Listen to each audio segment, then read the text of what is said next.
Salute സുമനസ്കരെ. ഏറെ നാളായി നിങ്ങളോട് പറയണം എന്ന് ആഗ്രഹിച്ചിരുന്ന ഒരു സംഭവമാണ്. ഔദ്യോഗിക ജീവിതത്തിൽ എന്നെ വളരെയധികം വിഷമിപ്പിച്ചിരുന്ന, ഇടയ്ക്കിടയ്ക്ക് ഇങ്ങനെ പ്രശ്നങ്ങൾ ഉണ്ടായിക്കൊണ്ടിരുന്ന ഒരു സംഭവമാണ്. അതേക്കുറിച്ച് പറയണം എന്ന ആഗ്രഹം മനസ്സിലുണ്ട്. പലരും എന്നോട് അതേക്കുറിച്ച് ചോദിച്ചിട്ടുണ്ട്. എല്ലാം തുറന്നു പറയുന്ന ഞാൻ എന്തുകൊണ്ട് അത് മാത്രം പറയുന്നില്ല എന്ന കുറച്ച് സംശയങ്ങളും ഇതിനിടെ കേട്ടു.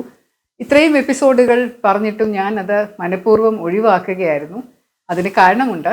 പക്ഷേ ഈ സംഭവം പറയാൻ സമയമായി. ADGP വിജിലൻസ് ആയിരിക്കുമ്പോൾ ഇതിനൊരു പുതിയ അർത്ഥം വരികയും ഇനി അത് പറയാതെ മുന്നോട്ട് എനിക്ക് കഥ തുടരാനാവില്ല എന്നതുകൊണ്ടാണ് ഈ ഒരു എപ്പിസോഡിൽ ഞാൻ നിങ്ങളുമായി ആ സംഭവം പങ്കുവെക്കാം എന്ന് തീരുമാനിച്ചത്. പക്ഷെ അതിനു മുമ്പ് ഒരു ചെറിയ പശ്ചാത്തല കഥ പറയേണ്ടിയിരിക്കുന്നു.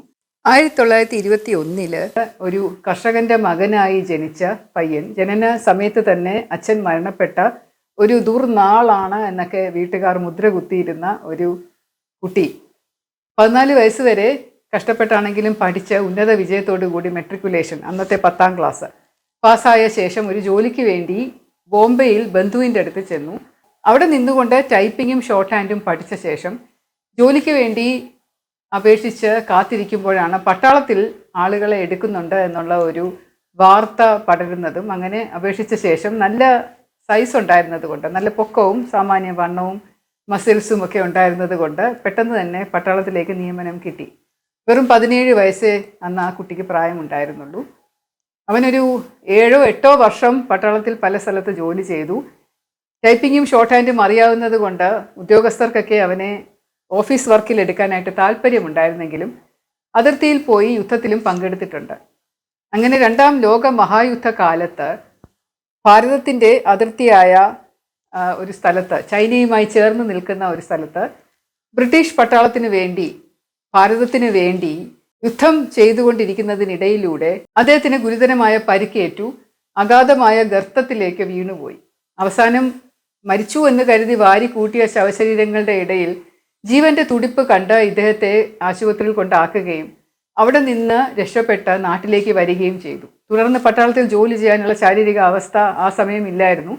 നാട്ടിൽ വന്ന് ഏകദേശം ഭേദമായപ്പോൾ ഇനി എന്ത് എന്നുള്ളൊരു വലിയ ചോദ്യം. കാരണം പട്ടാളത്തിൽ അന്ന് പെൻഷനൊന്നും കിട്ടിയിരുന്നില്ല, 10 വർഷം പോലും പൂർത്തിയാക്കാത്തതിനാൽ.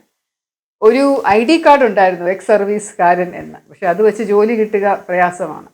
തിരുവനന്തപുരത്തെ യൂണിവേഴ്സിറ്റി കോളേജിൽ ചരിത്രത്തിൽ ഓണേഴ്സ് പഠനം ആരംഭിച്ചു.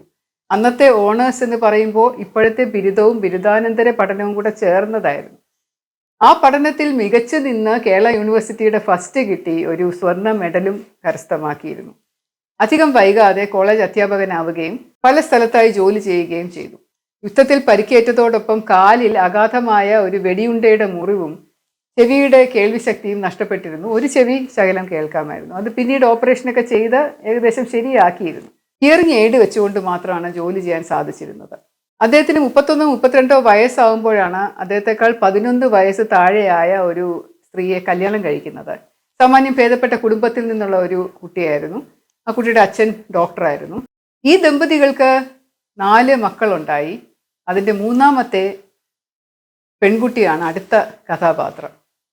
ഇവൾ കുട്ടിക്കാലം മുതൽ അച്ഛൻ പഠിപ്പിച്ചു കൊടുത്ത ആദർശങ്ങൾ മുറുകെ പിടിച്ചുകൊണ്ട്, അതായത് സത്യം, സ്നേഹം, ദയ, കരുണ, മഹാത്മാഗാന്ധിയോടുള്ള അഗാധമായ ആരാധന, രാജ്യസ്നേഹം, ഇതൊക്കെ ഹൃദയവൽക്കരിച്ചുകൊണ്ട് പുസ്തക പാരായണത്തിൽ മുഴുകി കഥകളും കവിതകളും എഴുതി സ്വപ്നം കണ്ട് നടന്നിരുന്ന ഒരു പെൺകുട്ടി. അധികം ആഗ്രഹങ്ങളും ഒന്നുമില്ലാതിരുന്ന ഒരു കുട്ടി.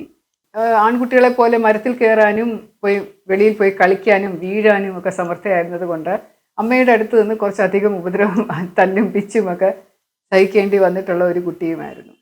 അവൾക്ക് 16 വയസ്സുള്ളപ്പോൾ അവളുടെ ഇളയ സഹോദരന് 5 വയസ്സുമുള്ളപ്പോൾ പെട്ടെന്നൊരു ദിവസം ഹൃദയാഘാതം കൊണ്ട് പിതാവ് മരിച്ചുപോയി. അതിനുശേഷമുള്ള ഈ കുട്ടികളുടെ യാത്ര കുറച്ച് കഷ്ടപ്പാടിലായിരുന്നു. 3 പെൺമക്കളും ഒരു ചെറിയ ആൺകുട്ടിയുമുള്ള ഒരു വിധവയെ സംരക്ഷിക്കുക എന്ന് പറയുന്നത് കുടുംബക്കാർക്കൊരു ബാധ്യതയാണ്. അതുകൊണ്ട് എങ്ങനെയൊക്കെയോ വളർന്നു. പക്ഷേ നല്ലപോലെ പഠിച്ചാൽ എന്തെങ്കിലും ഗുണം കിട്ടും എന്നുള്ളത് കൊണ്ട് ചേച്ചിമാർ അച്ഛൻ്റെ ആഗ്രഹപ്രകാരം പഠിച്ച് ഡോക്ടർമാരായി. അനിയനും കുറേ വൈകി പഠിച്ച് ഡോക്ടറായി. പക്ഷേ 3ാമത്തെ പെൺകുട്ടിക്ക് പഠിത്തത്തിൽ വലിയ താല്പര്യം പണ്ട് തൊട്ടേ ഇല്ല. സ്കൂള് വലിയ ഇഷ്ടമില്ല. ടീച്ചർമാരുടെ പിച്ചും അടിയും ഒക്കെ യഥേഷ്ടം കൊണ്ടിട്ടുണ്ട്. കണക്കിൽ വളരെ പുറകോട്ടാണ്, സയൻസ് തീരെ വഴങ്ങില്ല. ആകെ ഇഷ്ടമുള്ളത് സാഹിത്യവും ഇംഗ്ലീഷും ഭാഷയും അതൊക്കെയായിരുന്നു. അച്ഛനെ പോലെ തന്നെ ഒരു കോളേജ് പ്രൊഫസർ ആകാം എന്ന ആഗ്രഹത്തോടു കൂടി ഇംഗ്ലീഷ് സാഹിത്യം പഠിച്ച് ബിരുദാനന്തര ബിരുദത്തിന് ശേഷം MPhil പഠിക്കാനായി പോയപ്പോഴാണ് അവളുടെ പ്രിയപ്പെട്ട ഒരു ടീച്ചർ പറയുന്നത്, തനിക്ക് ഒരു ടീച്ചറാവാൻ പറ്റുന്നതിനേക്കാൾ കൂടുതലായി ഒരു മെച്ചപ്പെട്ട IAS ഉദ്യോഗസ്ഥയാവാൻ സാധിക്കും, അതുകൊണ്ട് പോയി സിവിൽ സർവീസ് പരീക്ഷ എഴുതുക എന്ന്.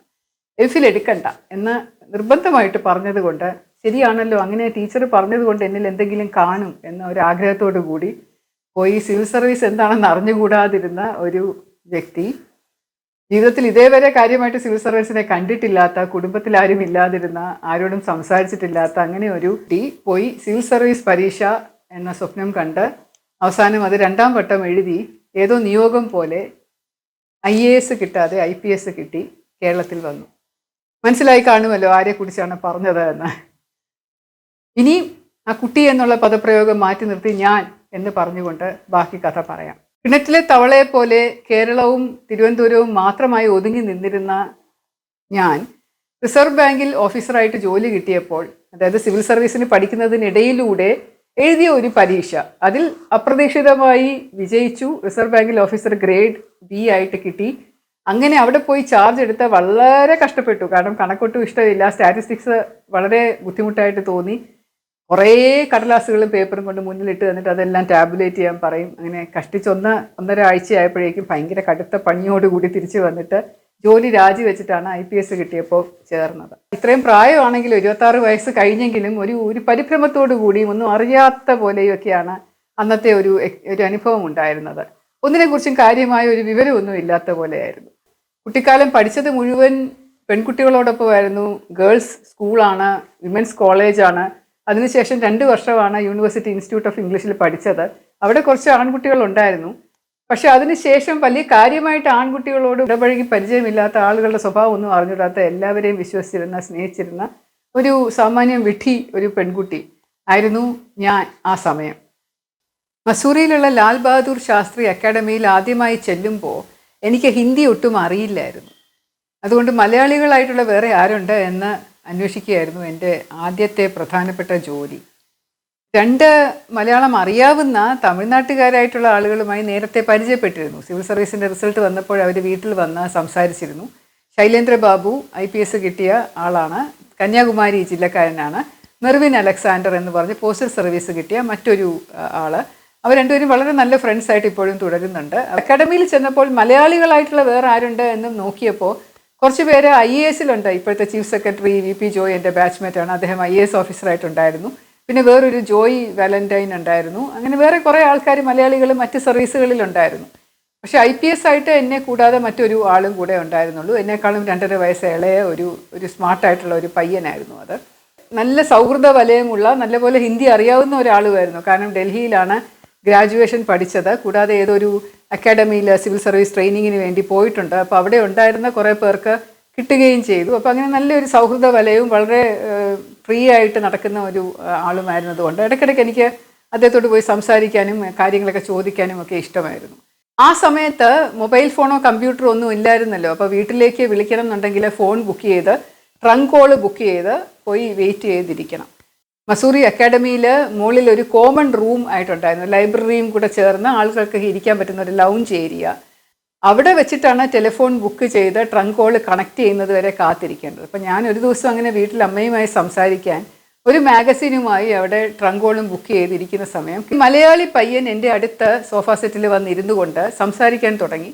ആദ്യമൊക്കെ നന്നായിട്ട് പോയ സംസാരം കുറച്ച് മോശമായ രീതിയിൽ പോയി. കാരണം അദ്ദേഹം ചെറുതായിട്ട് മദ്യപിച്ചിട്ടുണ്ടോ എന്നൊരു സംശയം എനിക്ക് തോന്നിയിരുന്നു. അദ്ദേഹം മുഖ്യമായി പറഞ്ഞിരുന്നത് ഒരു ഇലക്ഷൻ വരുന്നുണ്ട് അക്കാഡമിയിൽ, അപ്പോൾ അതിനകത്ത് ജനറൽ സെക്രട്ടറി സ്ഥാനത്തേക്ക് പേര് കൊടുത്തത് ഞാൻ വിഡ്രോ ചെയ്യണം, അദ്ദേഹം സ്ഥാനാർത്ഥിയായിട്ട് മത്സരിക്കുന്നുണ്ട് എന്ന് പറഞ്ഞപ്പോൾ ഞാൻ പറഞ്ഞു സാരമില്ല, നമുക്ക് 2 പേർക്കും കൂടെ മത്സരിക്കാം, ആരാണ് ഏറ്റവും നല്ലതെന്ന് വെച്ചാൽ ജയിക്കുമല്ലോ എന്നുള്ളൊരു മട്ടിലാണ് തുടങ്ങിയത്. അത് കൂടാതെ അദ്ദേഹം വേറൊരു രീതിയിലും കൂടെ മോശമായ ഭാഷാ പ്രയോഗം നടത്തുകയും, മലയാളത്തിൽ സംസാരിക്കുമ്പോൾ ചിലപ്പോൾ ഒരു നീ എടി എന്നൊക്കെയുള്ളൊരു മട്ടിലേക്ക് പോകുമല്ലോ, നമുക്ക് കേൾക്കുമ്പോൾ അരോചകമായിട്ട് തോന്നും. അപ്പോൾ അതുകൊണ്ട് ഞാൻ സൂക്ഷിച്ച് സംസാരിക്കണം, മര്യാദയ്ക്ക് സംസാരിക്കണം എന്നൊക്കെ തിരിച്ചും പ്രതികരിച്ചു. നീ എന്ത് ചെയ്യും എടി, എൻ്റെ തൊപ്പി തെറിപ്പിക്കുമോ എന്നുള്ള മട്ടിൽ തിരിച്ച് സംസാരിച്ചു.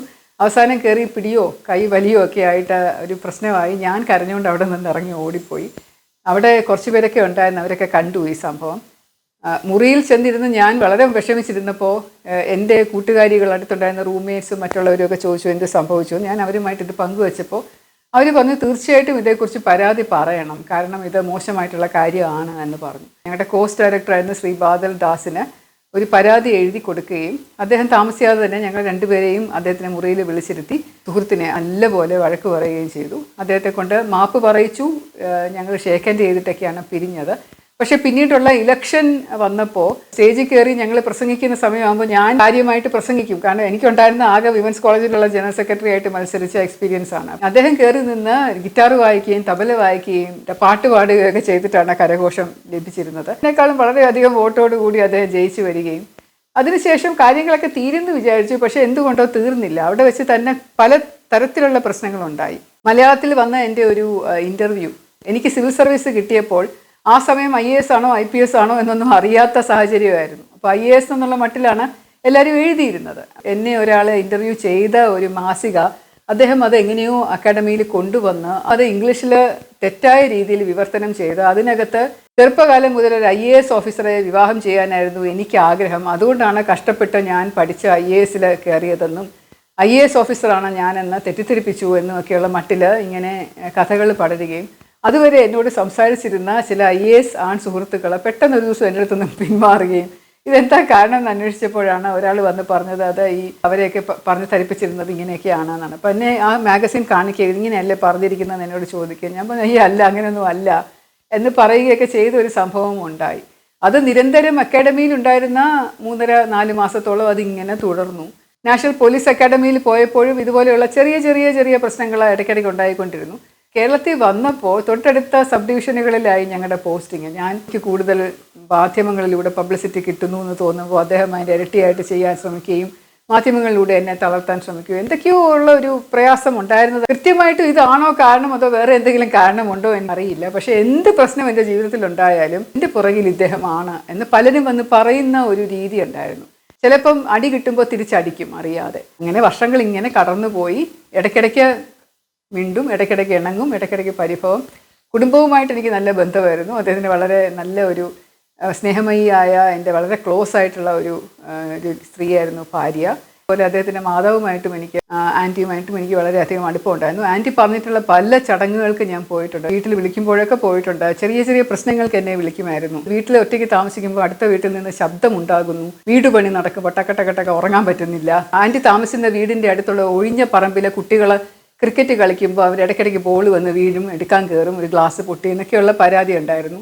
സെക്യൂരിറ്റിയെ വെക്കണം, ഒരു പട്ടാ ബുക്ക് വെക്കണം എന്നൊക്കെ പറയുമായിരുന്നു. ഞാൻ DIG മൈജിയുമായിട്ട് എറണാകുളത്ത് ഇരിക്കുമ്പോൾ എന്നെ ഒരുപാട് പ്രാവശ്യം വിളിച്ചിട്ടുണ്ട്. ഒരു ദിവസം എന്നെ ഈ ആൻറ്റി വിളിച്ചിട്ട് പറഞ്ഞു എൻ്റെ പാസ്ബുക്കും എൻ്റെ ചെക്ക് ബുക്കും ഒക്കെ വിജിലൻസുകാർ പിടിച്ചുകൊണ്ട് പോയി, അതൊന്ന് തിരിച്ചു തരാൻ പറയാമോ? കേസുള്ളത് മോനെതിരെയാണ്, പക്ഷേ വീട് റെയ്ഡ് ചെയ്തപ്പം ഞാൻ ജോലി ചെയ്ത് എനിക്ക് കിട്ടിയിരുന്ന പെൻഷൻ തുകയും എൻ്റെ ഫിക്സഡ് ഡെപ്പോസിറ്റ് തുകയും എനിക്കുള്ള ബാങ്ക് അക്കൗണ്ടും അതൊന്നും എനിക്കിപ്പോൾ ഉപയോഗിക്കാൻ പറ്റുന്നില്ല, അതുകൊണ്ട് അതൊക്കെ ഒന്ന് തിരിച്ചു തരാനായിട്ട് പറയാമോ എന്ന് ചോദിച്ച് ആൻറ്റിയോടുള്ള സ്നേഹം കാണാൻ ഞാൻ പോയി. സിബി മാത്യു സാറായിരുന്നു അന്ന് വിജിലൻസ് ഡയറക്ടർ.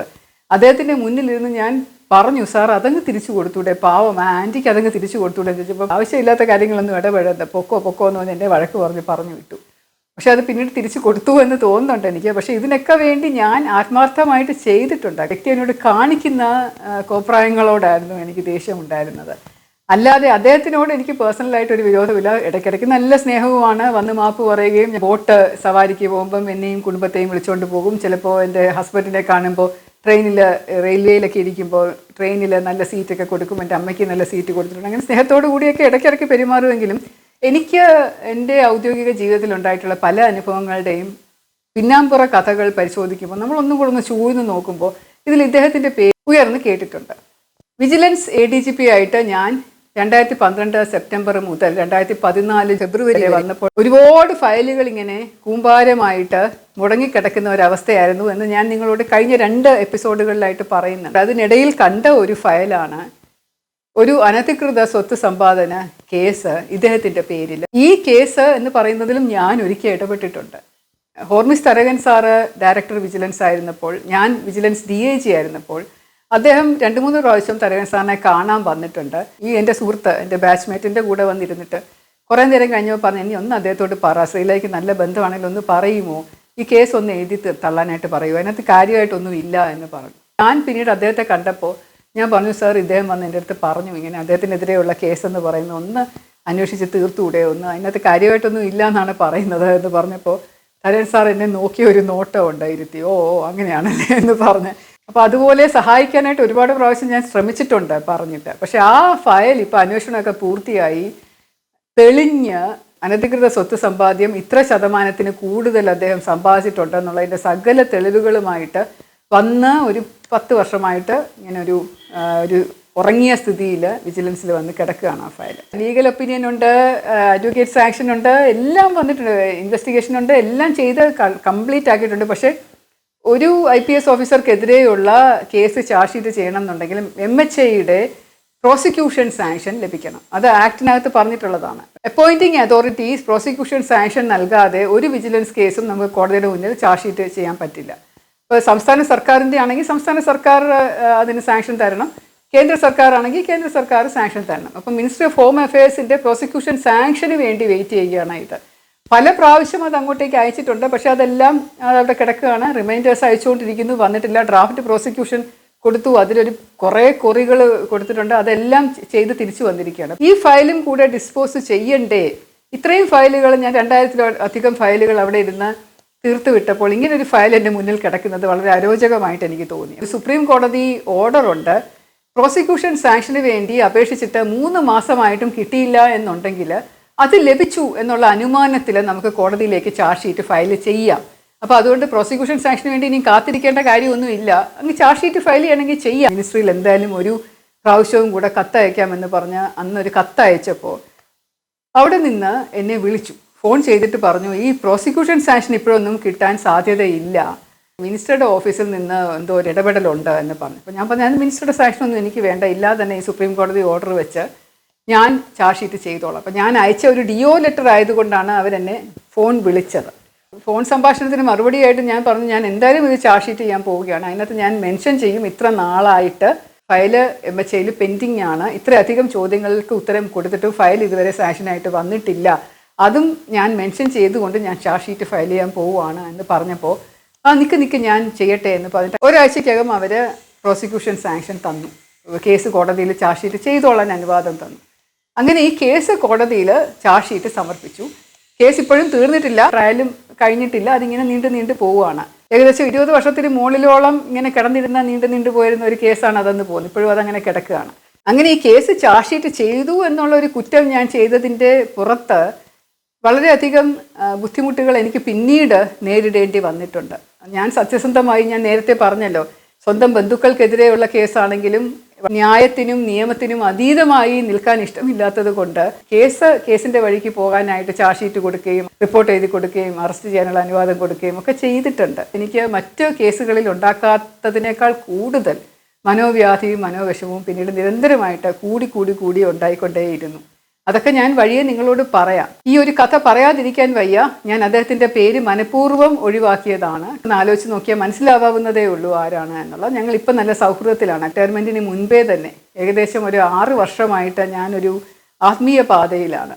ഒന്നിനെയും ആരെയും വെറുക്കാൻ എനിക്ക് പറ്റില്ല. എല്ലാവരെയും സ്നേഹിക്കാൻ മാത്രമേ ഇപ്പോൾ പറ്റുന്നുള്ളൂ. ഇപ്പോഴും ഒരു വിരോധമോ വിദ്വേഷമോ പകയോ ഉള്ളതുകൊണ്ടല്ല ഇത് പറയുന്നത്. തുറന്ന് സംസാരിക്കുന്ന പ്രകൃതമുള്ളത് കൊണ്ട്, അത് അച്ഛൻ തന്നെ എനിക്ക് തന്നിട്ടുള്ള ഒരു കാര്യമാണ്. ഒന്നും മറച്ചു വെക്കാതെ സത്യസന്ധമായിട്ട് കാര്യങ്ങൾ പറയുക. എന്തെങ്കിലും മനസ്സിലിരുന്ന് കഴിഞ്ഞാൽ അത് നമ്മളെ കാർന്ന് തിന്നുകൊണ്ടിരിക്കും. അതുകൊണ്ട് പറയാനുള്ളതെല്ലാം തുറന്ന് പറയുക എന്നുള്ള ഒരു ശീലം കുട്ടിക്കാലം മുതൽ എനിക്ക് ഉണ്ടായിരുന്നത് കൊണ്ട് ഇതിലും എനിക്ക് തുറന്ന് പറയേണ്ടി വന്നു. 2 കൈകളും കൂടെ കൂട്ടിയടിച്ചാൽ മാത്രമേ ഒച്ച ഉണ്ടാവുകയുള്ളൂ എന്ന് പറയാറുണ്ട്. അദ്ദേഹം അടിക്കുന്ന കൈക്കപ്പുറത്ത് ഞാൻ ഈ കൈ കൊണ്ട് വെച്ച് കൊടുത്തിട്ടുണ്ട് പലപ്പോഴും. അങ്ങനെ ഒച്ച വളരെയധികം വന്നിട്ടുണ്ട്. പ്രതികരിക്കേണ്ടിടത്തൊക്കെ ഞാൻ ആവശ്യമായിട്ടും അനാവശ്യമായിട്ടും പ്രതികരിച്ചിട്ടുണ്ട്. ചില പത്രമാധ്യമ വാർത്തകളോട് ഞാൻ പ്രതികരിച്ചിട്ടുണ്ട്. ചിലപ്പോൾ തുറന്നടിച്ച് സംസാരിച്ചിട്ടുണ്ട്. ചിലപ്പോൾ ഇങ്ങോട്ട് എന്തെങ്കിലും പറയുമ്പോൾ ഞാൻ തിരിച്ചതുപോലെ തന്നെ പറഞ്ഞിട്ടുണ്ട്. അങ്ങനെയുള്ള പ്രതികരണം കൂടിപ്പോയത് കൊണ്ടാണോ എന്നെനിക്കറിയില്ല. ഞാൻ മിണ്ടാതിരുന്നാൽ അത് കൂടുമോ, ഞാൻ അവഗണിച്ചിരുന്നെങ്കിൽ അതെങ്ങനെയായിരുന്നേനെ, അതൊന്നും ചിന്തിക്കാനിപ്പോൾ പറ്റില്ലല്ലോ. സ്നേഹം മാത്രമേ ഉള്ളൂ, എപ്പോഴും എല്ലാവരോടും സ്നേഹം. സസ്നേഹം, ശ്രീലേഖ.